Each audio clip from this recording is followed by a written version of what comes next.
off stage real quick here.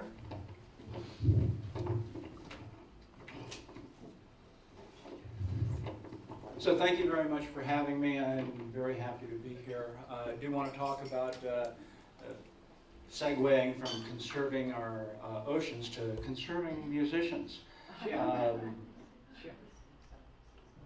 One of the best ways that you that love music to help preserve this is hosting a private concert in your home. Because what that does is that as a musician and you as an audience, you get to have that more of a one-on-one touch with the musician and the music that you're listening to. Because it's more intimate. You get to hear the nuances versus being on stage around 200 people. You don't get to necessarily hear those types of nuances with the music because music touches our lives, right? I mean, everything that we deal with in music, or that you as a listener of music, it affects you. Whether it's a movie that you see, or even commercials and things like that. So sound or music is just a very, very important element there. So there's that for that spiel there. Today I'm going to play a couple of pieces. One is going to be a flamenco piece called the Cigarilla. And then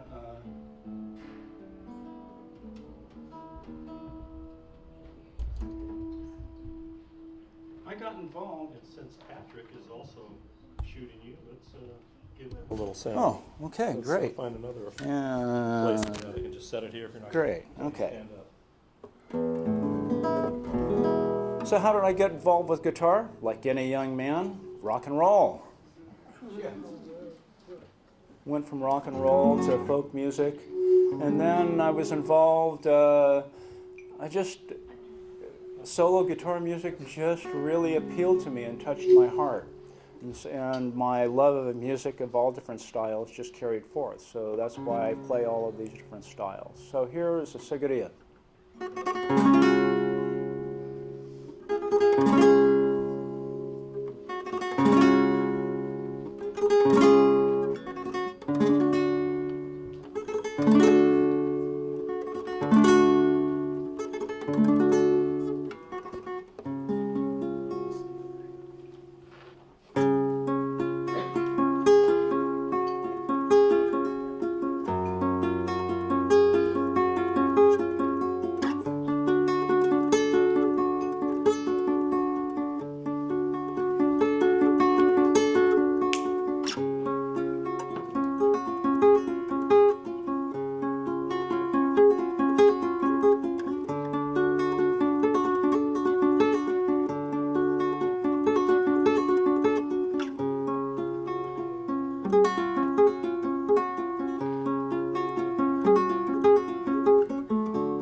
I was real fortunate to live in Hawaii for 17 years. 3 of it as a military dependent. And then I was in the Army during the Vietnam era. And once I was done with my training in the Army, I gave my orders to my first sergeant, and he looked at it and says, "Oh, you're going to Vietnam." I'm like, "Okay." Get to San Diego to ship out, all ready to go. And I'm like, "You're not going to Vietnam, you're going to Hawaii." I was really fortunate. My mother was really happy with that. But anyway, being in Hawaii, I was really fortunate being involved with Hawaiian music, because the Hawaiians, that culture has this ability to take different forms of music and make it their own. But they do have their own type of music called Hawaiian slack key, or ki ohalo, and the reason that came into being is King Kamehameha decided to get into the cattle business. But the Hawaiians didn't know how to be cowboys, so King Kamehameha brought in the Spaniards and the Portuguese. So the Portuguese brought in you have their ukuleles from that musical instrument, and the Spaniards brought in the guitars. And so there was that interchange. Spaniards left, guitars stayed, and the Hawaiians created their own type of tuning. It is said to be that there's like over 250 different tunings around, and a lot of those tunings are kept secret, kept within the family. The style of music actually almost died until there was a resurgence in the late 60s and became more shared tunings. And so Gabi Pahanui was one of those musicians that helped with that resurgence. So I'll be playing a piece called titled Hi'ilave, made famous by Gabi.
thank you very much. Thank you for having me. I do have business cards in case that you have some further interest, but thank you again. Thank you. Thank you, Carlton. Wow, that was great.